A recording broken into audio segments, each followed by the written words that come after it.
Hello guys, आप सभी का स्वागत है हिंदी हॉरर स्टोरीज़ में। और आज मैं आपको बताने वाला हूँ झारखंड में स्थित पतरातू वैली की एक सच्ची डरावनी कहानी। हेलो गाइस, आप सभी का स्वागत है हिंदी हॉरर स्टोरीज़ में।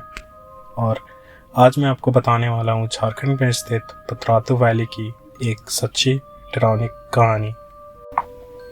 ये कहानी 1970s की है, जब पतरातू वैली का रास्ता एकलौता और असुरक्षित था।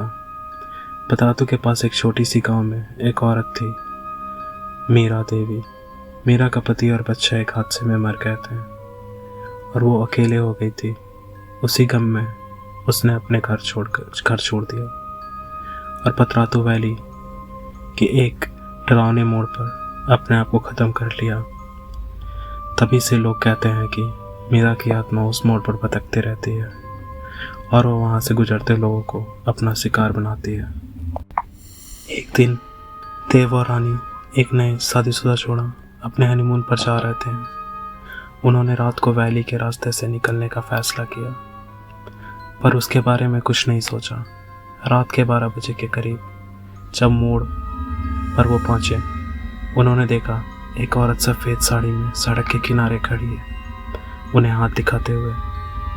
रानी ने देव से कहा कि वो उस औरत से बात करे, पर जैसे ही देव ने गाड़ी रोकी, वो औरत गायब हो गई। रानी ने उस औरत को फिर अपनी सीट के पीछे देखा और ज़ोर से चीखी, पर जब देव ने देखा तो वहाँ कुछ नहीं था। अगले दिन उनका गाड़ी सड़क के किनारे खाली और तलाश के बजाय सड़क पर ही खड़ी मिली। देव और रानी कभी नहीं मिले। पतरातू के गांव वाले कहते हैं कि देव और रानी के बाद कई लोग इसी रास्ते से गुजरते वक्त वही औरत देख चुके हैं, जो सफ़ेद साड़ी में होती है और कुछ पूछती है, पर उसके बाद वो या तो गायब हो जाते हैं या पागल होकर वापस लौटते हैं। एक ट्रक ड्राइवर भीम सिंह ने भी रात के वक्त उस औरत को देखा और बिना देखे वहाँ से गुजर गया, पर जब वो अपने गांव लौटा, उसने उस औरत को अपने घर के दरवाजे पर खड़ा देखा और उस रात वो पागल हो गया। गांव के लोगों का मानना है कि अगर कोई उस औरत के पास रुकता है और उससे कुछ पूछता है, तो वो उसे हमेशा के लिए अपने साथ ले जाती है। कहा जाता है कि ये औरत अपने पति और बच्चे की मौत का बदला लेने के लिए लोगों को अपने साथ ले जाती है। पतरातू के लोग अब भी उस मोड़ पर रात में गुजरने से डरते हैं और कहते हैं वहाँ रुकना श्रापित है। आज भी पतरातू वैली के मोड़ पर अगर कोई अकेले सफ़र करता है, तो वो औरत उस पर ज़रूर नज़र आती है। कहा जाता है कि वो हाथ दिखाकर आपको रोकती है और अगर आप उसके करीब जाते हैं तो वापस नहीं लौटेंगे।